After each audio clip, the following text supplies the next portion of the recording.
Fast forward, any come our channel so aha AGH Politics Avenue. Podcasters are training because making headlines in the Jembre na yediwi exomo ewaha eni diemune ahon braxiwa onia mesra wo se yenko yensemu se yeko yensemu a gifty oware mensa meno kasei audit forensic auditor auditor general eworo so omura mu ewo ni nsemu mu hwehwemu yi paaro mpaniampa yehu se ono ankasa atua ne ho ka ewo NSS Payroll so a onua sika maame no adwiri edi egu na council mu one ni director a ono deputy no onua enye aksem koto akra case no ehu na se nipa mienu aka omotri abom se mbobo oman no kro no a ampaniampa omotimi succeed na omalutu oman si tam a enya asem koto akra na edin ahodo bi atimi app ma onua case no ehu ya yes yehwe na ihun yekọ ene de ba me na okasei abedwafo agemre na omu enso ehwie edin no egu ho a onua yedi bi exom nyemonran sibnim na inti insimanimu yipa aha GH Politics Avenue. The press or address the public in respect of this particular matter and preferring charges against some individuals in the National Service Authority, I mean those under the previous administration. He did indicate that the initial investigations by Uyoku revealed that the amount involved was some amount around the regions of 500 million Ghana cedis. However, upon a special audit by the Auditor General, a forensic audit at that, the figure now stands at 2.2 billion. True. So this is from that particular report that has the figure in the regions of 2.2 billion. Yes. But because these persons are already before the courts, we will deal with them tonight. True. Because some of the revelations coming are rather shocking.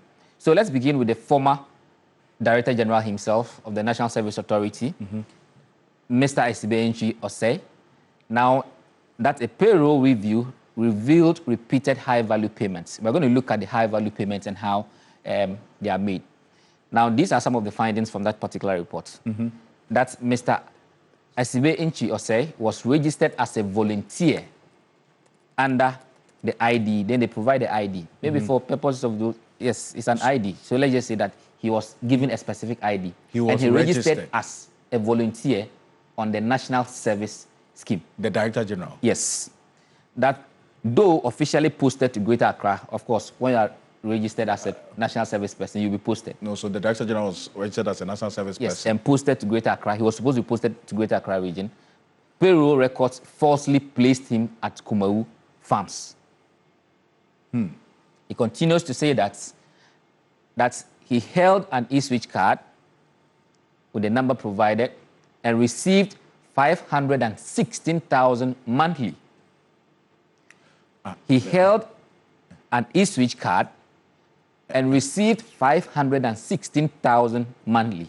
But for what? As a national service? Yes. But that was not what they were paying national service persons. Well, in if this was what was being paid national service persons. Say it was repeated high-value payments, which were suspicious. So ordinarily, they don't conform to what a regular national service person. In fact, imagine a service person being paid this much. This report actually does a breakdown of how much it can pay the regular national service person. 516,000 monthly between 2023 and 2024, and this totals 8,256,000 Ghana cedis. Now, Kumau Farms has 50 volunteers, each paid separately through their own e-switch cards. That there's no record or evidence that Mr. Osei collected or disbursed these funds to others. Right. The monthly amount paid to him equals the allowances of about 721 personnel. So you asked if that was what regular national service was paying. So they are saying this amount that was given to him could actually pay 721 national service personnel. Every month? Yes. That's a 516,000. Precisely. Suggesting serious financial irregularities or possible diversion of the funds. You also recall that as part of the Attorney General's address, he did mention that part of investigations they uncovered or they discovered an e-switch card in the residence of the former Director General. That's so true. This in a way. So on the face of this forensic audit detail, yeah, we could safely say that based on the findings, that this 516,000 a month that the forensic audit revealed was being paid to the National Service Authority Director General actually could have paid the allowance of 721 service personnel every month. Yes. For that length of the period. Precisely. That he was taking that money. Now let's deal with the deputy, or the former deputy. So in her case, while she was also employed as the Deputy Executive Director of the National Service Secretariat, that's being a full-time salaried public officer, she was also enrolled and placed on the National Service Payroll as a National Service person. Same template. Same templates. In fact, in this instance, it provides specifics that on the 16th of March 2021. Now, what were the findings? That one, the individual was manually uploaded into the NSS system by one A.J. Robert Ni Laikuma, an NSS officer. Now, why this is curious is because they were dealing with a software. So wherever you see something manually done, then it raises questions. There was also another finding that her PIN was approved by Mustafa Yusuf on the 22nd day of April 2021, though he lacked authority to do so, as he had become Minister for Youth and Sports and not an NSS official. So Mustafa Yusuf was a former Director General? The one before Mr. Osei. Yes. And this forensic audit report says what? He approved the PIN for Gifty Owari. And on the day that was done, Yusuf then had become the Minister for Youth and Sports. So thereby he had no authority. That's what the audit finds. He is a Yagaba Kabor member of parliament, right? Precisely. And one of the persons named in the investigations, for which, except that at this point, we have not heard from the Attorney General whether charges will be preferred against him or not. But of course, the Attorney General indicates that there are other national service persons or former who will also be charged. As to whether he will be one of them, we still cannot tell at this point. But this is what the audit has uncovered. It also gives further details as to where exactly she was posted to. Now we're talking about the Gifty Owari Mensah, that she was posted to a school somewhere in Tamale, but she failed to report within the period required 3 months, that she did not undergo any biometric or physical validation mandated by NSS regulations, because this is standard practice for national service persons. You need to physically go and validate and go through that process. Now, despite all these irregularities, that she was placed on the payroll and her entire allowance. But in her case, she was paid the regular national service allowance. So the total, for the total year that the allowance was paid to her, it was 6,708 cedis 48 pesos for the 2021-2022 service year. And that was diverted to a vendor via the marketplace platform for a purported credit facility.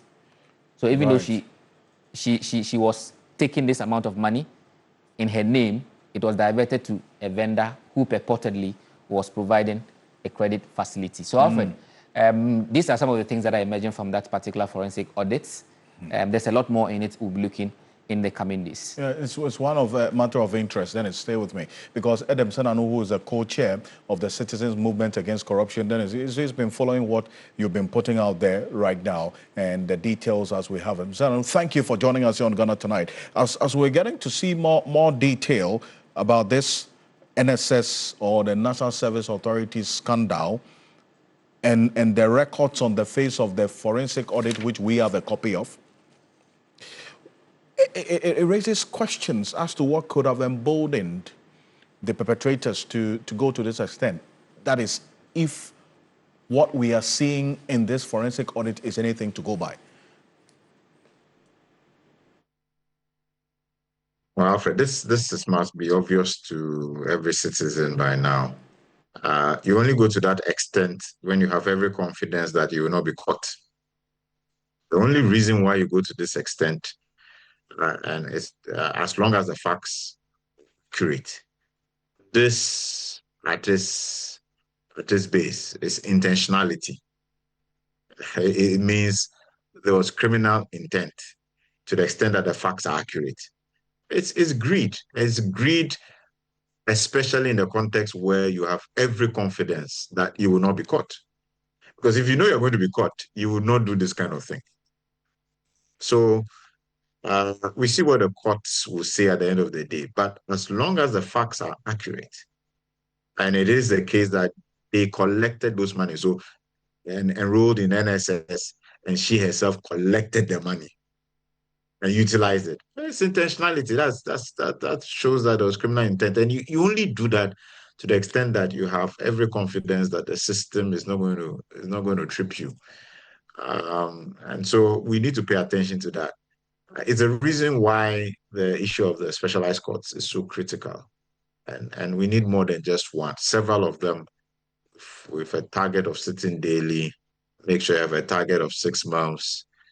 We know there will be some, 1 or 2, maybe it may go beyond, but that way maybe you can request for maybe additional 3 months maximum. But within 6 months, as is happening elsewhere, we should be able to discharge of such cases once the investigators, prosecutors, and judges have been trained. This, if it is right, is intentional. The intentionality is where, when Dennis was running through it, the clear wording of this forensic audit points to that direction as well. But let's take a listen to the Attorney General last week on this National Service Authority matter and this forensic audit that had then led to an increase in the money that was lost from a little over 500,000 to, in fact, 500 million Ghana cedis to 2.2 billion cedis. Take a look at this. In the case of the latter, we have filed charges against the former chief executive, executive director, Osea Sibe-Ntwi, and his deputy, Gifty Owari. Charges are being prepared against the rest of the public officers and the so-called marketplace vendors. In all, we intend to file about 10 cases in the NSA scandal and will use some of the public officers and vendors as prosecution witnesses. Now, this is a strategy that is working very well for us, and we intend to continue to use that strategy. In a situation where there is a small criminal among big criminals, and the small criminal knows a lot, it is better as a matter of prosecutorial strategy to use a small criminal to get the information in order to be able to succeed, and that is what I'm doing. Also, I wish to announce that the Auditor General has conducted a forensic audit into the NSA, the National Service scandal, and the total amount of money stolen or illegally spent now stands at 2.2 billion, and not the 548 million that was uncovered by my investigators as at June 2025. And then, ladies and gentlemen, I have here a copy of the Auditor General's report. Again, painstaking investigation is very important in criminal matters. And so, based upon what the Auditor General has done, and this is a forensic audit, okay? Forensic audit means that they've gone beyond what ordinary, auditing would have done. And so, we are going to, based upon this, in some cases, change the charge, amend our charge sheets in order to bring fresh charges. Well, Mr. Sano, so that's the Attorney General last week, that was the first time we got to know of this forensic audit that had then uncovered more alleged malfeasance in this what he described as a criminal enterprise, increasing that figure from a low of 500 million to 2.2 billion in this National Service Authority scandal. Begs the question that every year we have the Auditor General conducting auditing on these institutions. This time, he had to take another layer of an audit, that is a more deeper audit process, a forensic audit, to uncover what we are hearing now. It would not be wrong for any of our viewers or for us to then begin to think that a lot of water would have gone under the bridge unnoticed, or we have really lost a lot of public funds because we haven't conducted forensic audits in some instances in the past, is it not? You are right about that. I remember I was pointing out on Saturday when I was on your platform that with the transition of the past government, all the officials were supposed to, senior officials were supposed to have declared the assets, the final state. And that if anyone, first of all, the question is, have they done so? That in itself is a whole investigation. How many of those who were in office and at the end of the tenure were supposed to have done that to tell us this is where they find out they are set now? But more than that, has somebody made the effort to validate? Are we cross-checking? And it might open a Pandora's box. It's the same case here, that there may be many cases, and simply because an audit hasn't highlighted it or somebody has not reported it, somebody who has some of the information. And ideally, the way to deal with that is the internal audit. One of the key things simply is that we need to decouple their current system where they are paid by the same taskmaster, the one that they are supposed to review, monitor, and raise questions and red flags. The same person is the one who has control over your salary, your perks and privileges. The likelihood is that even if you find something, you will not make too much of a fuss about it. So we need to change that institutional arrangement if we're going to get good results from the internal audit system. And it is by far the front line. The first line of defense against corruption really is the internal audit system. And we need to apply our minds to restructuring it so that it is fit for purpose. I see.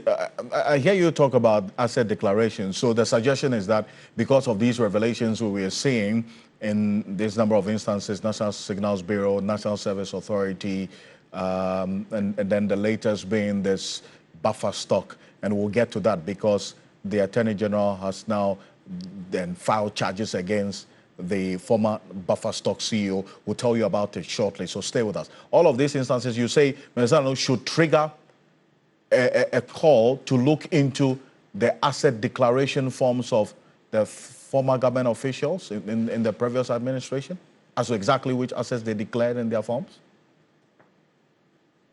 The level of the impunity tells you that many people strongly believed that they will not be caught. So there are two things. One, if they are government appointees, they probably thought that their government will not be removed. They were quite certain, we are going to be here for quite some time.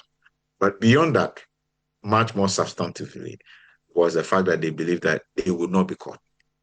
Because you don't add yourself to lists like that. You don't do those kind of obvious, in the public glare actions if you believe that somebody can hold you accountable. And to that extent, the likelihood is that there are many more such instances that have transpired. And only time will tell.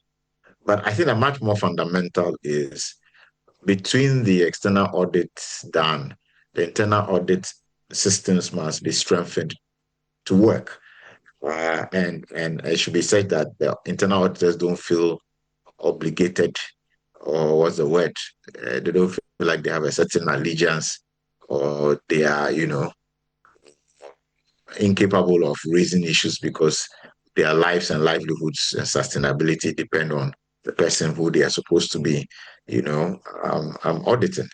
So we need to change that system if we're going to get better results out of what we have put in place. And Mr. I appreciate you for this, and the system's better results beyond the prosecutions and the recovery. It is the systemic overhaul. That should also be another point of the conversation. Adam Sanano is the co-chair of the Citizens Movement Against Corruption, joining us here on Ghana Tonight.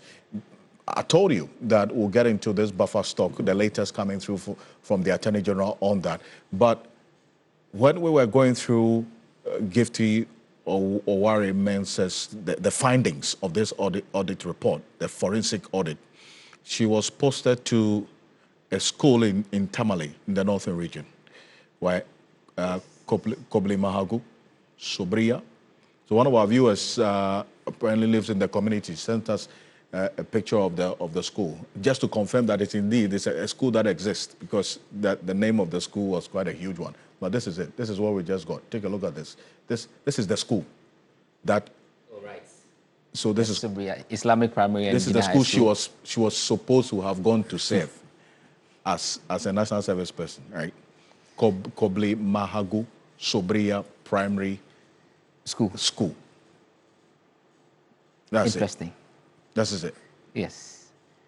But there's no record that she reported the... No. At least by the Auditor General's report on this. But she was the Deputy Director General, by the way, at the time. Yeah. So, Anyway, but there's a lot more in this forensic Precisely, report. Because there are other individuals who have actually been named in that particular report. But like I mentioned earlier, because these persons are already before the courts in respect of matters relating to this, it's only appropriate that we begin from here. But in the coming days, we'll look at the detail in respect of other persons as well. Perfect. Let's stay a bit further with the Attorney General. And coming up next, this time we are looking into the latest on this food buffer stock, the National Food Buffer Stock Company, former CEO, and the charges that the Attorney General has preferred against him. We received an official copy of what the Attorney General did earlier today, and that's what we want to show to you.